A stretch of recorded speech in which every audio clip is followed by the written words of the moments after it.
Ya talofa Samoa la fasausaga foʻi lenei vaega o le aso. Aleluia. Te tonu lava le loto ma le agaga ua tatou tuvae mai i le taʻitaʻiga mamana o le gaga paia o le atua lau savaliga mai a le taeao se ia oo mai lenei aso. Tatou te faafetaia pea le alofa taumulimuli o le atua lona alofa tausi o tou soifua ma so matou ola faatalofa atu ai Samoa i lau faasausauga lenei afiafi te tonu ua autovaa mai nei le laumua faauau tiuti mafaiva le valaauina mai le atua. Tai foi au auna le tua mai a foi nisi o latou pokalame nei aso au auna pe ia te oe ma tau tua pe ia te oe au wā le fina ngalo le tua. Aleluia. Te ina tatou se talo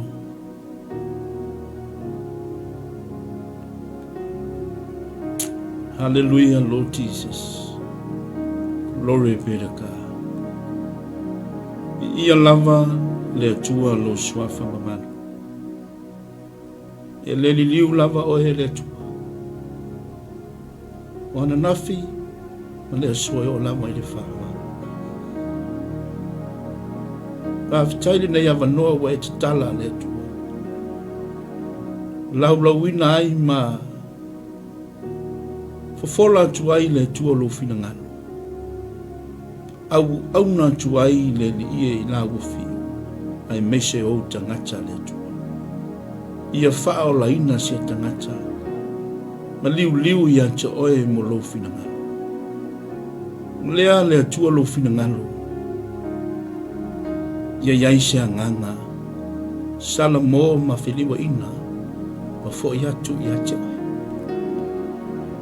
le to lava se taimi wa pu usa sa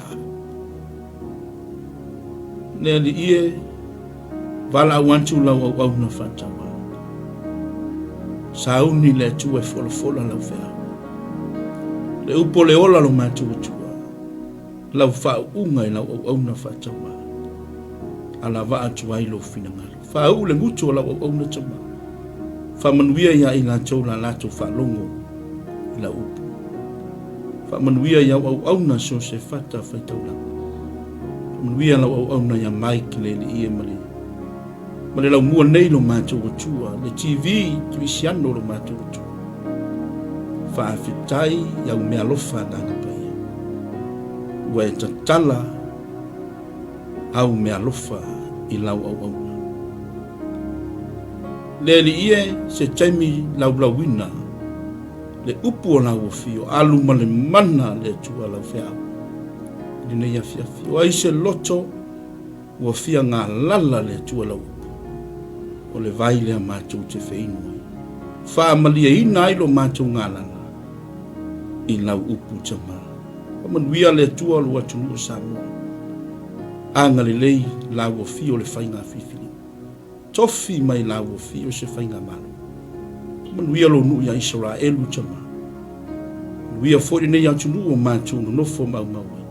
Fa manuia yo mancho ainga matau ai ono lo suafa Yesu ole mvala watu ai amen amen ya bia le tua te tonua tato tu vai mai nei vai ngole aso aleluia te tonu foi fe ngai lava tato fe au mangaluenga I nei aso I le lofa tausi o le atua malona lofa tau mulimuli. Aleluia. Aftai le atua le nea vanoa wa tala. Au tovaa mai le lau mua. Fa wa wina o tiuche mawhaiva le vala wina mai le atua. E ala I le whaatau waa o le tangata. O tātou wa vai malima o le fe au a le atua. O tātou wa au na le atua. o tātou o tausi mea le atua. Ne yaso wa ta pena foi le upo le tua fa malo si au lau savalinga o lo e au na i le tua o au na i le tua se ya o lava ne aso e fa pea mai i le tua le au na le ie ma le fa mau ulu fa le mai i le fia o lo wali tusi fifilia ni ne yaso mau ai se fa malo si au mo tato le aingo le fa tutu ile ne ya fiafi tu si al fanta oto upu le poto Solomona ata oto e fa upe lua se fu mato o se tu si wa a fea so o ilau fai tau masani fo ilau falong tele na fola ina pe la ina la fa ingalwenga tofia le tu so se tasi lava na te la ina awo filfilia ona te lese a onga taua lo tutonu ile tu si fa tau ole au tu le yasu ia sili ona leo ina le loto ia no tala no atu se tusi wa masani la valo amen o upu le poto Solomona au fai tawina ia sili ona leo ina o lo loto ile leo wina o mea uma wae tupu mai ai le amio. Hallelujah, praise God. Fai mai le upu o le poto Solomona, wa o mai le upu o le poto Solomona. Ia ncha oe maau o le tangata fa atuatua. Ia sili o na leo wina le loto. Ile leo wino mea uma a wae tupu mai ai le amio. Hallelujah. E fōringa mai e lo whama mafa mai e le upu o le poto Solomona. Leo wina o le loto. Ilo se isi lava mea. A tu se isi whaupunga whaingofie lata mai. Pui le lei o tātou loto. Hallelujah.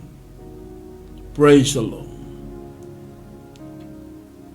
O ngai sila fia lei ele upu o le poto Solomona e tasi le vaenga taua e mawhai o na ui mai ai le li o le lalolangi i o tātou tangata. E mawhai na talepeina e satani lo loto ma lo loto pe a fai tātou te leo ina o tātou loto. A wai tupu mai ai le amio. Wai lo le amio. E tupu mai ai le amio wha le matau. Amen. Praise God. Au nātu ia te oe, la ingo le wha tutua. I le upu wha wina le tua. O le upu le tua, fai mai le tala le tuspa ia o le upu e ngausia i se amo, ai si tia se avenga. Hallelujah. Amen. Ia sili o na leo ina le loto, i le leo ina o mea uma, a wae tupu mai ai le ami. Longo winga e pui le lei o tātou loto. O se upu e fangu pea, ma wha amalu si au mai a tiau, ma lau savalinga i le atua. Langa i le tonu pea le savalinga. Hallelujah. Praise the Lord. O te fia wha soa la i a te oe. Hallelujah. Le a ingo le wha tutua. e ala i le leo wina o tatou loto. Na le mea e whamamafa mai ai e le upo o le poto Solomona i e sili ona leo wina le loto i loo le leo wina o mea uma wa e tupu mai ai ngā ai ai le nganga pa ia i tonu i ante oe e mawhai ona leo wina lo loto. Hallelujah. Praise the Lord. E lua mea lo ta oto tu spaia. O le mele lei ma le mele anga. Hallelujah. O lore pere ka. Ai ai ke riso Yesu i to tonu i ate oe o le nganga pa ia o le tua e mawhaina leo wina ai o tatou loto. Hallelujah. Tatou loto, tatou mafofa. Hallelujah. Tamia e tatala ye o ele fai tutoa, hallelujah. E wha ofi ai se isi mea tutonu i lo loto. Sau lo sa tani. Ta fili sau noa. Io tatou loto. Hallelujah. Talatala atu pea ia te oe. Le upo le tu le nia fiafi. Ma o fa malu si au ia te oi lau savalinga. Hallelujah. Ile upo le tu. Mai tana le tu spa ia lo tala noa ile Roma se fulu. Fai upo se fulu malafitu. Fai mai e tupu lau fa tutua. Ile tau longo o le afionga fa wina le atua. A fetai au na le tua. Longo puya ni ile fe au le tua. Praise the Lord. Kilo la ke mingi. Wa vave le o mea sakangi. Ai kuwai le o mea le tua. Amen. Praise the Lord. Hallelujah. O le taimi o le faa nati. O le taimi o le faa chelva vave o mea le tua. Hallelujah. Awani e tu ua siava noa. E ofi mai ai le ali o le lalo langi. Yanche oe. Hallelujah. Iai foi taimi e la pe ali savalinga. Hallelujah. Ai whawhetai le upolo ale atua o lo fangu mai pea. E lea nganga pa ia o le atua lana upu. Kia sili ona leo le wina o tatou loto a wae tupu mai ai lea. E iai lale amia e tupu mai tutonu le loto. Amen. Tong fai tala atu ia chawe. Pea fai ele wina o tatou loto. E tupu mai ai le ita. E whanau mai le ita i tutonu o le loto ina watinga. Iai se mea leanga se tasi ua whaia ia chaoe. Pe whaia fo i se tangata se mea leanga ia chaoe. Ona osola ia leo le tinga o lota loto. Hallelujah. Ale tala le tuspa ia. Nofo i lalo ma mawhawhawi. E o umaya ka koleika. Amen. Paftai le tua le au hao mai o le nganga o le tua le na upu. Tātou tina nofo i lalo. Tātou mawhawhau po le asa mea lo tala noa mai ai le nganga pa ia o le tua. Ia cha oe maa. Hallelujah. Fama mafa ele upo le poto Solomona. Ia sili ona leo ina le loto. Awa e tupu mai ai le ami. Praise the Lord. E tele me tupu mai i le loto pe a fai ele le wino tatou loto. Tupu mai ai le ami o fa le mata. Hallelujah. E tupu mai ai winga matanga. Tulo sa moi na whaafonga. Hallelujah. E tupu mai ai a mionga le taupu le hallelujah. Pe a fai e le a o ina le lei. O tatou loto po tatou mafofa. Amene. Ai a o mai le tuispa ia. E a o mai le upu le poto Solomona. na ia whaapoto ina i tātou. I nea fionga whaawina le tu. Whasoa pēr ia te oe le upo le tu. Po fese mea te maua mai ai nea fionga le tua. Aleluia. Lunga le upenga te whailangi.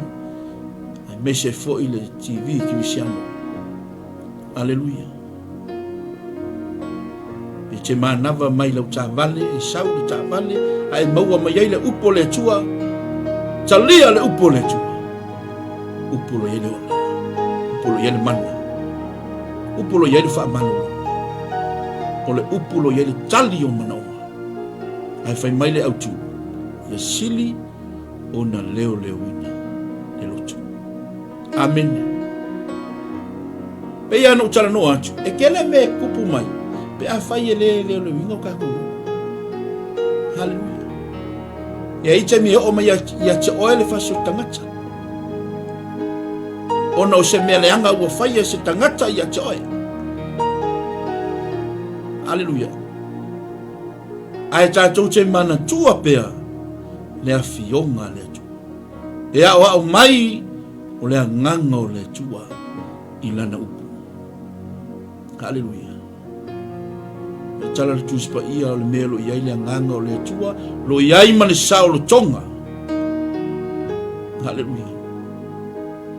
O se mea iai lea nganga o lea tua, e iai mane sao lo tonga. Pe hao nga wha sao loto moni oe ke riso Yesu. Pe a leo leo ino tātou loto. Aleluia. Ke ngofua oe ia ma leo leo lo loko. Amen. Pe ngā fo ia uia. Aleluia. E ne whapea la wa utala no atu wa se lau pase. Praise the Lord. Ni ofo i au na le tua. Ngā tau le whaso atu le upu. Aleluia. Glory be to God. Ia leo leo ino le loto. E la ke mi ho mai le ika. Amen. E le fa pe ke le ika. Hallelujah. A fai la ke le ika a ia lawe. Praise the Lord. E ke mi ho mai le ika. E fo ke me ke ika ai, mo wika ai. Hallelujah. E le anga lo wika. Hallelujah. A e ika. Tango umon fa tula fono ina licha. Praise the Lord. A hola le ke me ke ika ai. Ma le tala le tuspa ia lo tala noa le tusi Efeso. Fafa i upe luas fumareu. A o tau wita, aua le angasalai. Aua nei ngoto le la, o ita bea o tau. Praise the Lord. Ai mai fea taua mamisa. Lo tala noa ia le tuspa ia. Aleluia. E tala noa mai mafau le loto. E tala noa mai ile tonu o tātou loto. This we all mafofau. Change your mindset. Praise the Lord. Hallelujah. Glory be to God. Ia leo leo ino tātou loto. Hallelujah. E isi kei me fai merkala kakaya oe. Te whaalongo kua le leila o whaalongo. Hallelujah. E fo isi kei mi wa ika ya. Wa ika iai. Hallelujah. E le anga lo wika. E whaakanga nga ika. Ai limiti le ika o le tangata o le tua. Amen. O le ika kisiango nga ika ngai umangi. A o le ika la o le kangako lola. E ke ika kausanga ngai o le la kausanga o le ke ika. Ko o le la kausanga. Hallelujah. E a fio mai a Yesu o ngai kika. Praise the Lord. Glory be to God. La ingol fa tua wa mai le upo le tua. A chacho wita awa le anga salai. Longo winga. E kangolo wika. Ai awa ne ingoto le la.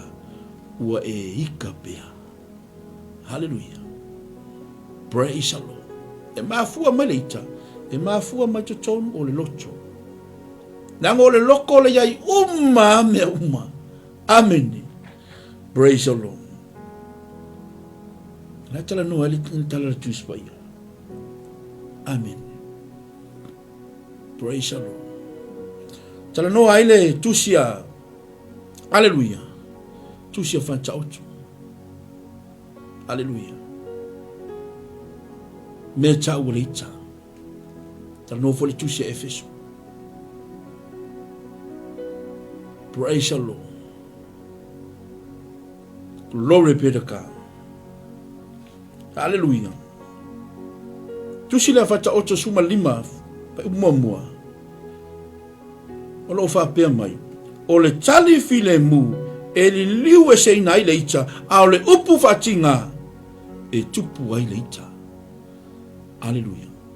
No te fa soa antu ia te oe me ta wale lotu. Ai me tupu mai ai pe a fai e leo ina o tatou lotu. Olo no fole nganga pa ia tu tonu ia te tatou. Mai tala tus pa ia au fo i tatou te whaati ngā. Ile nganga pa ia ua wha mau whailonga ina ai tatou. Hallelujah. Ue mga kua le aso ngai kalia Yesu whai mo wali i mo whaola. Hallelujah. Glory be to God. Sa moa malau whaafunga. O te wha ma losi pia ia te oe. Meise le a ingo le tua. Le a ingo le wha tua. Hallelujah. E ia te mi. E oso me ere kamania. Hallelujah. Ere kamia oso me i wha fosei. Mea lea li o lalangi. Tau ma whai le peti. Louta ngata au nai le tu. Kama leo ika. Nga isi kemie. Wa ika iliska ngaka. Hallelujah. Wa ele mawhai ngai wha maangalo le iska ngaka. Glory be to God. Hallelujah. Ai ika iliska ngaka. Kamo i wha maangalo le iska ngaka. Ana kasi ngā wangoa e whai mapapuni. O wha munyanga le atua. I lo so i fua au na i le atua. Hallelujah. Glory be to God. Au na pea matautua ia te oe e ala le upu wha wina le atua. Ia sili o na leo ina o tatou loto. I lo le leo ina lava o se isi mea. Hallelujah. A tatou wita aua le angasalai. Praise the Lord. E aila me tupu mai tono leita. Amen. Whaasoa atu ia te oe vaenga tāua ia. Leo ina lau vai. Praise the Lord. Leo ina lau vai. Leo tātou mata. Hallelujah. Tala noa ai le tusi. O le whata oto e ono. Wha upo sumatu. Hei te mea ngingo i o tātou mata. Hei te mea whakamala ia i tātou na i mea laitia. Iwe na tono o le whaolutanga le atua. Praise the Lord. Hei te mea whai ai sau nginga. Hallelujah. Praise the Lord. Nei loa mai ale tangata o le atua lau mea ngai whai. Alai loa mai tātou e le atua. Lai loa mai tātou e le nganga pa i o le atua. Ua wha mau whai lunga ina i tātou. Leo lo tātou wa ai. Leo tātou mata. Hallelujah. Nanga iai te mi tātou te pa uai. Lo tātou wa ai. E ere te mi e tō singan ngō fie ai. Lau wa ai mea lau lai.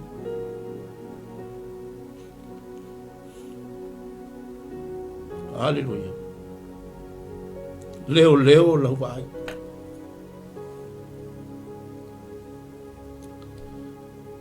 Glory be to God.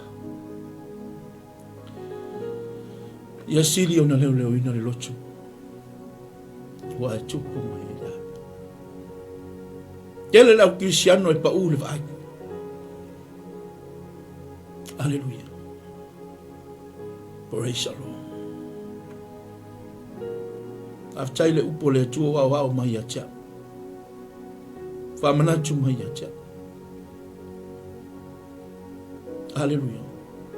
Te loa la ingo le tua o le mea lenga pa ua chavita.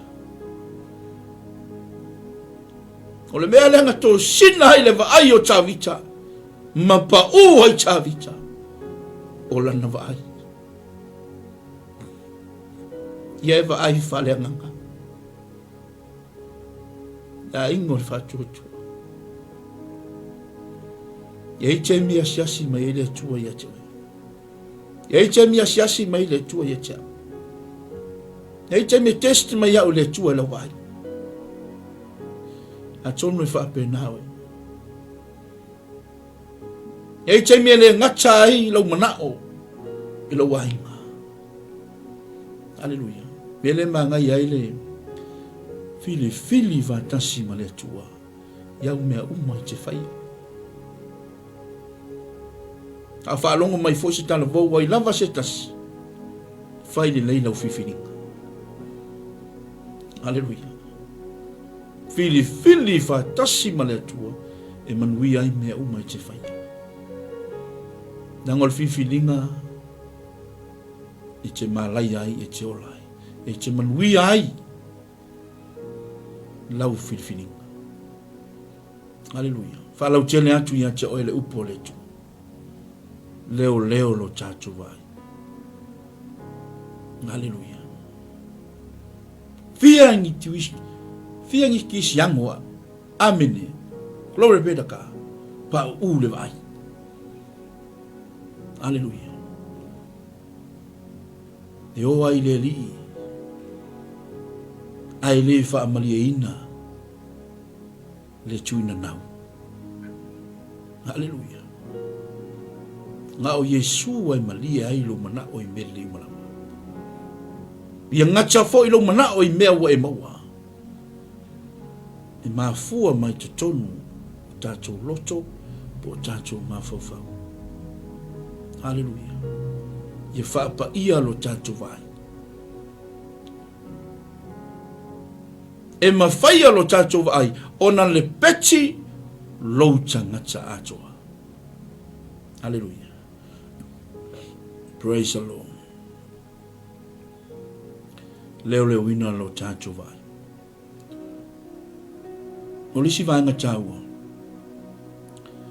Leo wina lo tacho lima. Hallelujah. Atonu ne yasu sa fe ngai tacho fe amanga re.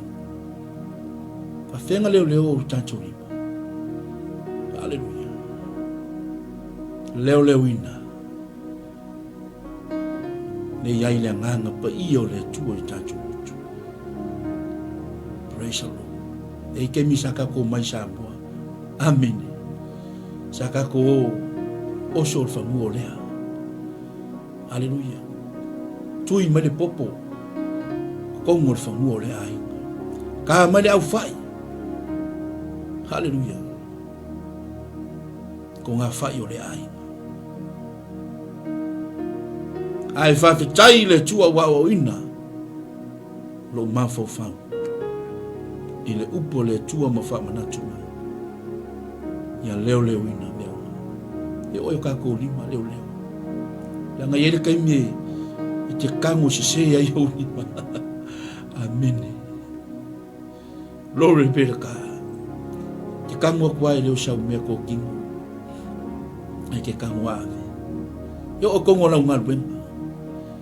Hallelujah. E le kai me te kango. E lo se mea ko kingo oil. O le mea ko kingo le farfenga venga. Ala we kango ave le fai. Hallelujah. E ke alu ala i lau ka vale ma ave le mea ko kingo lea o le kampangi. Le kala ngoa kwa le ngampa ia ya kiwe. Alu e koi fafo. Hallelujah. Le ingo le fatua tua. O le tua lalo le upo le tua. O le longo puya li o le upo le tua. Lo tacho wola au na le tua. awa o mai le nganga pa i o le tua. Ia sili o na leo ina o tātou loto wai tupu mai ai lami. Praise the Lord.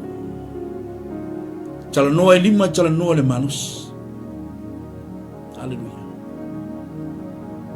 Tala noa ai le tusi. Praise the Lord. Tusi e fata ocha po le tusi e failau. Hallelujah. Glory pedaka. Lo shawai. Glory pedaka. Lo tala noa mai na. Hallelujah. Fa valu ling. Tau le upulima ti tonu le tusi pa ia. Lo no minga. Tala noa i le manuia o le tangata o tātou lima. Hallelujah. Praise the Lord. Glory be to God. Taua ia le nofo le upo le tua i tu tonu o tātou loto. Hallelujah. Mena fe mai e tāvita. Ua o teula ua fionga ina nei a wanga salai. Te u tu tonu o tātou loto. Le upo le tua. Hallelujah. O lisi vaenga tāua. O le tāwha asoa le upo le tua. Ia leo wina. Hallelujah. Lo tātou tautala i upu. Au ngāma upu leanga. Leo wina o tātou ngutu se tulo. O le ngutu e alu atu ai. Le ola ma le malai o le tangata. Hallelujah. Lo iai le mana le upu e alu watu i o tātou ngutu. Hallelujah. Lo iai le ola, lo iai le malai o le tangata. Hallelujah. Fai mai le autu. Ia sili o na leo wina o tātou lotu. O wai tupu mai ai le ami. Hallelujah. Praise the Lord. Leo wina mea uma. Hallelujah. Glory be to God. Hallelujah. Fa so pe ia che oile fina ngalo le tu. Praise the Lord. Ile tusi ala apostolo Jacopo, mbua fa upo suma le iva se yo ole Lucifuru. O tala noa mai fo i. Hallelujah. Na ufai tau inatu. O le nei o usoe pele ia taitasi le tangata ma whaata lise o na whaalongolongo. Ia wha ngese o na tautala atu. Ia wha ngese o na ita. Praise the Lord. Lungo winga wha ngese o na tātou ita. Ta lise o na tautala. Wha ngese o na tātou ita. Praise the Lord. Mari tala le tuispa ia, e le tupu le ami o tonu o le atua, i le ita o le tangata. Amen. Te tonu la lam fai u le tā pokalami. Po le wha so hantu le upo le atua. Ia sili ona leo le wina o tātou loto. A wai tupu mai ai le ami. Hallelujah. Ke le ami e kupu mai le mea leo, o le loto pe a fai e le wino tātou loto. E o a tonu o whaala pe potuma. Tonu a inga. Hallelujah. E tupu ai le mea. Ki ngā se mere lei. O se a inga ua umana tā pena le lei. Ai wakuaka mafu inga e. Hallelujah. Malatou loto. Kwa i ese ale mea leo kwai. Hallelujah. E mafua mai. Ina wata alo ai sa tani le loto. Leo le wina le loto. Me tupu mai ai lea. He o ai tonu e kalesia. He o ai fono e kalesia ma mea uma. Hallelujah. Le wo faso atu ia te oe ma utufa atu ia te oe. Ta ua le leo wina o tātou loto. I loo le leo wina o mea uma. Wai tupu mai e lea. Le mawhailanga le kupu kamana. Hallelujah. Ao le tangata i matau i le tua. Haleluia. So se ka ngaka I whaatu muina le nganga pa I o le tua. Ngai ki loa le le mea taunu whai. Ma le mea le taunu whai. Ma le mea ui mai ai le li o lona.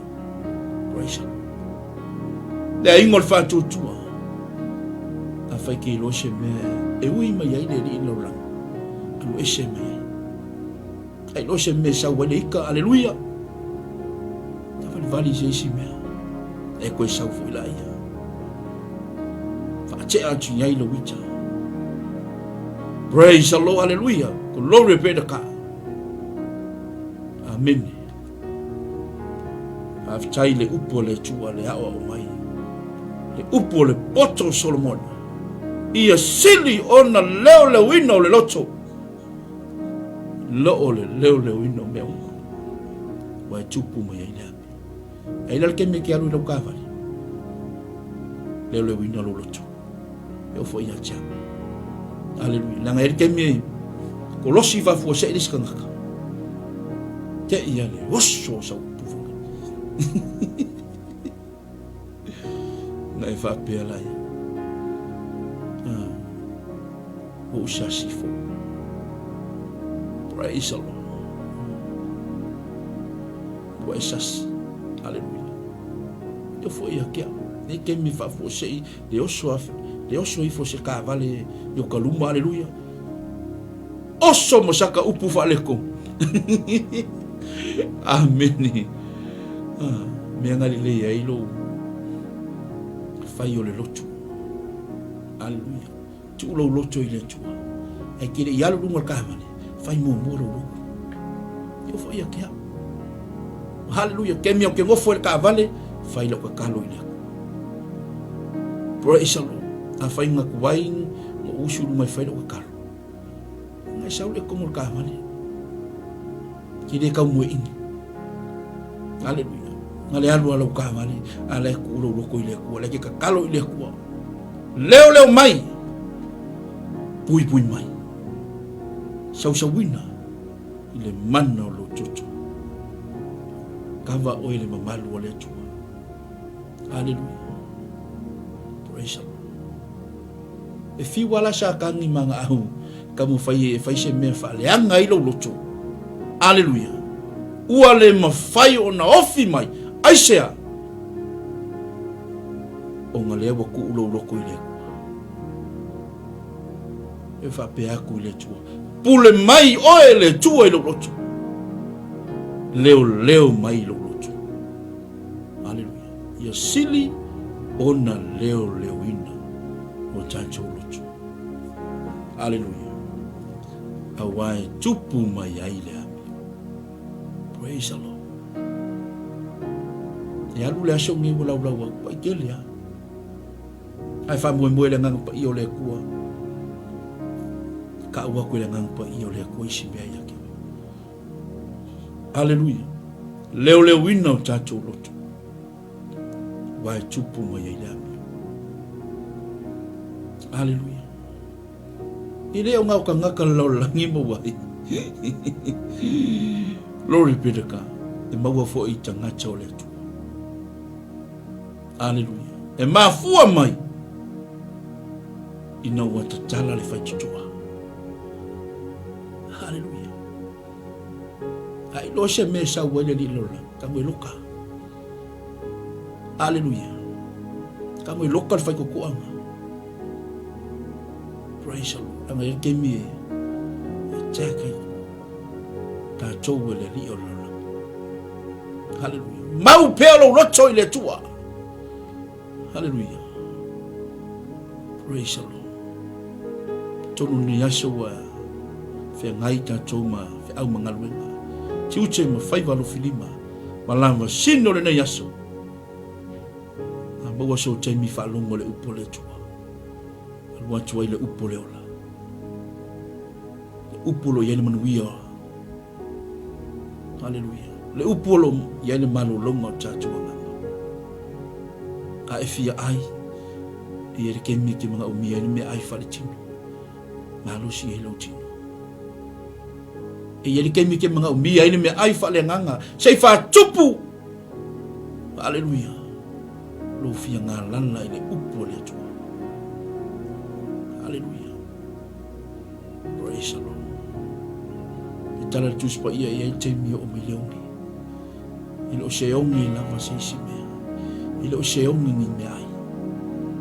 Au leonge ua fia ngā lala tangata i le fia whaalongolongo i le afionga whawina le atua. Hallelujah. Praise the Lord. Ia sili ona leo le wina le loto i le leo le wina mea. Tupu mai ai la. Hallelujah. Fa'ani singese o le tātou wita. Praise the Lord. Lore pedaka. Hallelujah. Fa'atalise o na fa'alongolongo o le tau talatu. Fa'ani singese o le tātou wita. E isi ke mi ho o mai loreika. Ma lepe umame. Glory be to God. Thank you, Jesus. Thank you, Holy Spirit. Ele ke mi wai ka hako shurumia. Hallelujah. Ele ke mi ke manga fa mai. Hallelujah.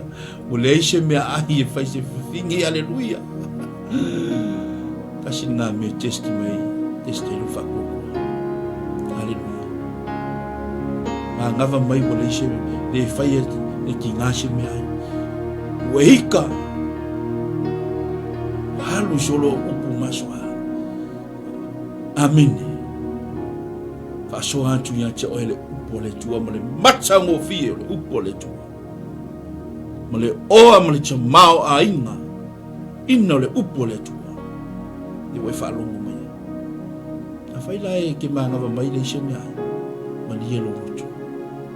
Praise God. Ka umangi yang fai kauta choma. Ole tali filemu. Liu e se ngalita. Au le upu fatinga e tupu ai le hita o le tangata. Praise the Lord. Da ingo le fatutu. Hallelujah. Ave ma o le upu le tu. Hallelujah. Kele ko ingaika. E ma fua matono le lutu. Hallelujah. Diska ngaka ika ma. Ika diska ngaka ma e aluma e moe. Mai moe a kuaya. Mai la kuaya. Amin. Aisea. Wale aise loto fa mangalo ya chiwa. Hallelujah. Kamu fa mangalo. Poinya kangaka ngai ke ika yai. Kamu fa mangalo.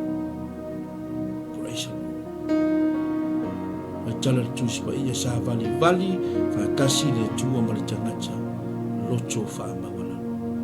Ai te ele tua i le tangata loto whaamama. Praise God. Mai le tupu i pukanisa i mena o ia. O pei ale manu se tulo.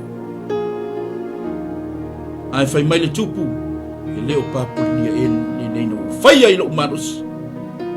Praise God. I tangata ua whaamama. Ua whaasau sili. Hallelujah. Kai loko fa mo e mai ale ko kuya. Amen. Praise the Lord. Pe fa ata la fonga. O tatu manatu atu o le tua. Hallelujah. Ai tatu te le loa. E a mai le nganga pa ia o le tua. Ila na upo. Na la foi nel fa so atu o le au na fa tau va ia ta. E sini ona leo le wina tatu mutu. Awai tupu malele. Hallelujah. Praise God. O upo le poto Solomona. Fai mai. E mai le upo le poto Solomona. Ia sili ona leo le wina o le loto.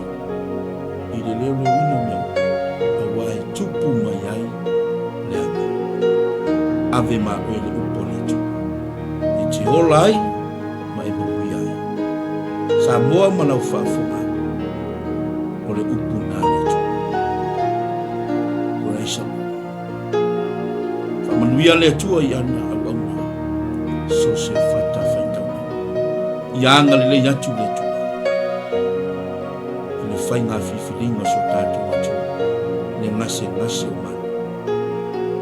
Pau le mea tātou te whai. Tātou au na le tua. Tūri vai ngase le tua. Wha tātou si o tātou atu. Aleluia. O le ale whai ngā malo e tuma. Vi ia le tua. Praise the Lord. Anga lei fo ile tua le nuo Israel. Hallelujah. Whamuia fo ile tua. Ile nei lau mua. Le sunga le whawhenga ina ia mai.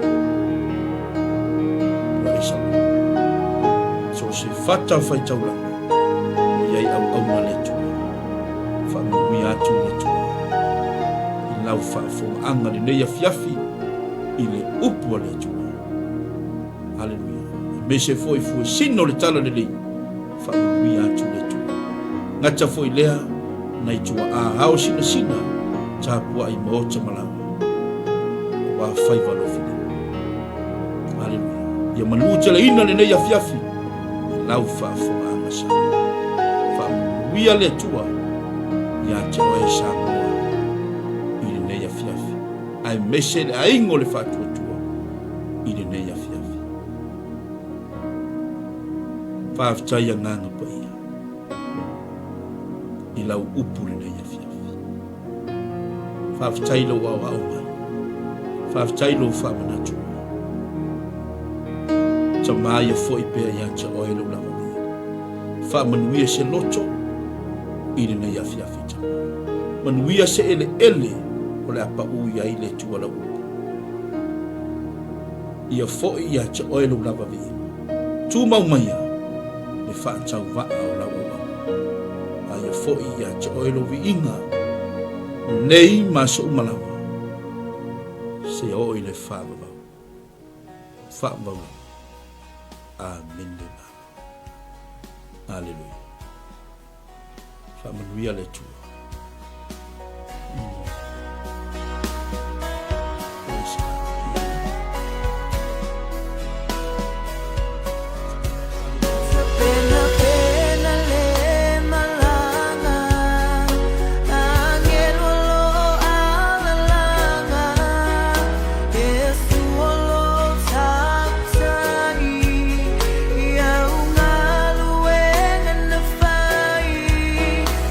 No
Falava, Shalom. It is with great joy that we invite you to join the Global Kingdom TV channel's first ever trip to God's Holy Land, the land of miracles, the land of Israel, the land of the Bible. You get to walk in the footsteps of Jesus. You get to see firsthand the cities, the places he performed many miracles. You can take a boat ride on the Sea of Galilee, see the surrounded towns and cities that the Gospels write about. You get to see the places that the Old Testament talks about, the places where King David hid from King Saul. You will see the Dead Sea, the lowest place on earth. You get to visit Jerusalem, the eternal capital of Israel. See where Jesus taught the scriptures from the temple. You get to pray at the Western Wall, a remaining of the temple. You will get to see where Jesus was once buried and realize he's no longer here because he has risen and he is alive and he's soon coming back for you and I. The journey to Israel will affirm your faith in him. It will confirm the teachings that we read about in the Bible. It will give you a deeper understanding of the Bible. It will help us in our journey of faith here on earth. And I encourage you, take this journey. It will change your life. It changed mine. God bless. Shalom, shalom. Talofa Samoa na tunu pele. Ia fa talofa atu le fiafi ngo sua la ulu. Le fo matamu sa longa i fo. Fanga ia palauri. Ia ile te sanga e tasi le lua afes fu fitu. Malese lua su valu ya sa yeisa no malanga tua i sala elu sa mo na tunu pele o te fa ftaile tua na vano le lei ya tonu fo lo ya te ose la ngona fa pena na e fia alu pa ia pro no le tua ya ele se taimi po e talo fo ile tua mo se taimi yo le mi le le lua fe lo lima lo fa pena na ye fa mo le tatu malanga ya fa te fi malanga mai lo ainga ya i se mo o te fia i se la ngona sa ruitawina ino tangata ino tu mo vai le mongo olive i olo i pe fetanga le tua le malile fio fa lua mai o Yesu Kristo i le lalolangi nei mai o le a fio mai o ia ma tu vai on au le mongo olive e fa fia ngai ma le maru fo i lea Samoa a e fia i loa tiri nei lava a mea matango fia na whaia le atua na te tupu mai o le atu tupu foi. Ia, loa noa le leile tatou te malanga atu ai. Ia, Israelu, awane ingalo ia te oe whamnianga le atua. Ia, o lo ta tia i o ta lima. Ia, o ta ua la valo ia i fuafuanga whafso tai. Purenga le tatou Global Kingdom TV. Ia, mapuki e loso o vanoa. Awane ingalo o se fia telefo ilo nei tangata. O nei le tasi se saito lo fa pena o tala no matus pa ia tau sanga malava e loi malanga lo fai loa mai e au la to le fa pena archaeologist o na maua leva enga ma leva o le ben la si fia ile nganga o mi sia i no pa ia Samoa ta pena le lo afe lo lima o ina te lo polo to e tul maunga olive ia e fio mai lo mai Yesu to sanga ia funia le tua fa ia fuanga ma plan mai le nei tai mi se o atu fa moi ona o Yesu. God bless you. Five time. Hello, Talo Falava, Pulavinaka, and Shalom. My name is Deborah Tuimbao, and I had the honor of visiting Israel twice, in 2018 and 2019. And the experience really changed me. It was an experience of a lifetime. It was transformative. It was eye-opening. It was such a great time. I had encounters with the Lord that really changed me, that healed me, that I did not expect. It's one of those experiences that you have to go for yourself, to experience for yourself. So if you are planning or thinking about visiting the land, I encourage you to do so. Go ahead, invest in a trip, and go receive your portion. God bless.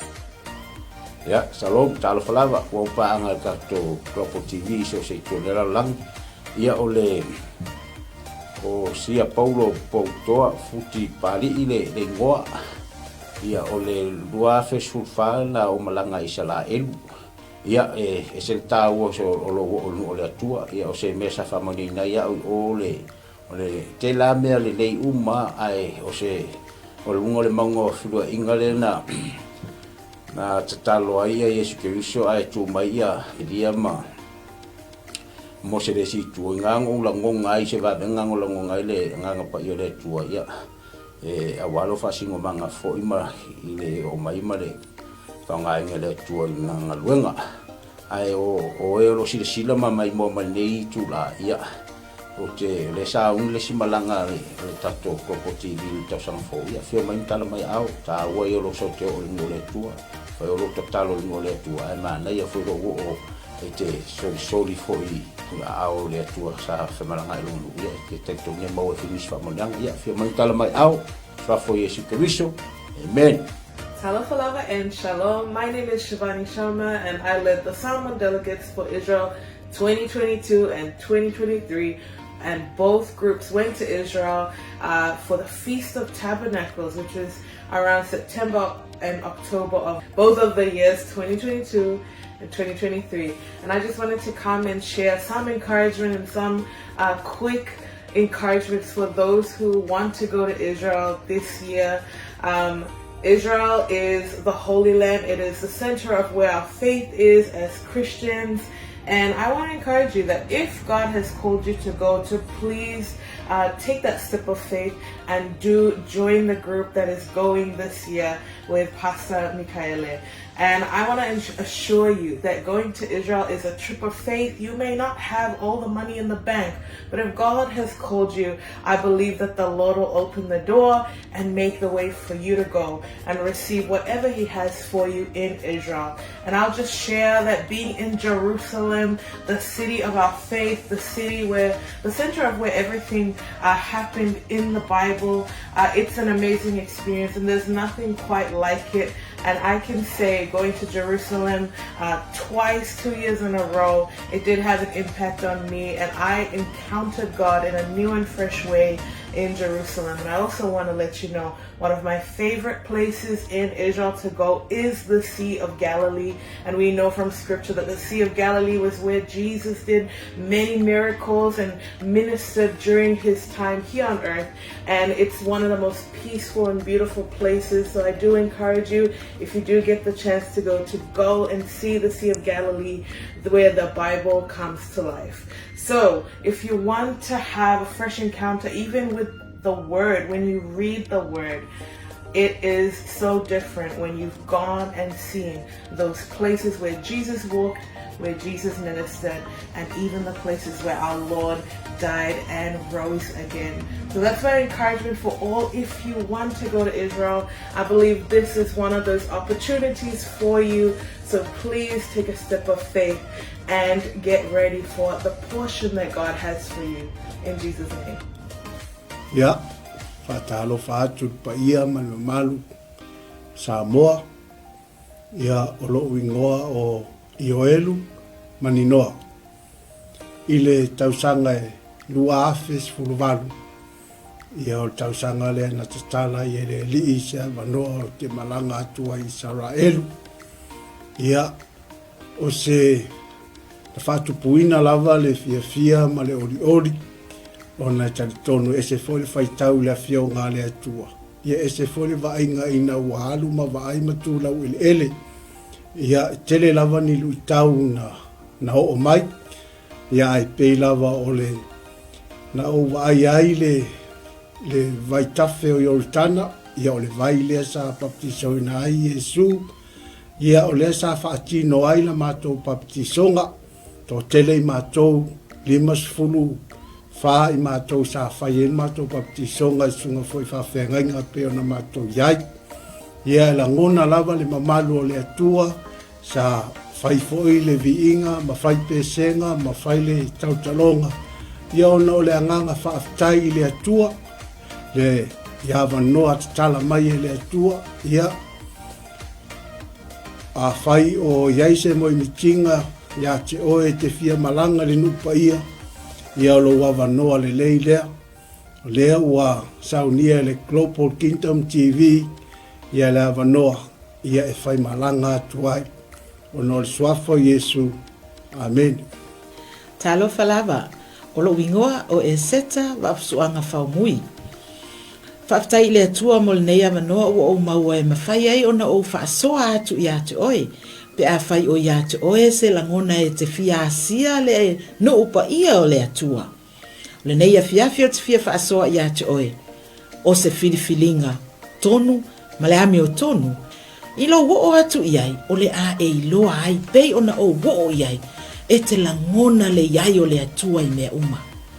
Lea na ofa apea I foai lo uloto, le itioa a moli mau le fionga pa ia le atua, na osi fea ngainga ma le nuu o Israel.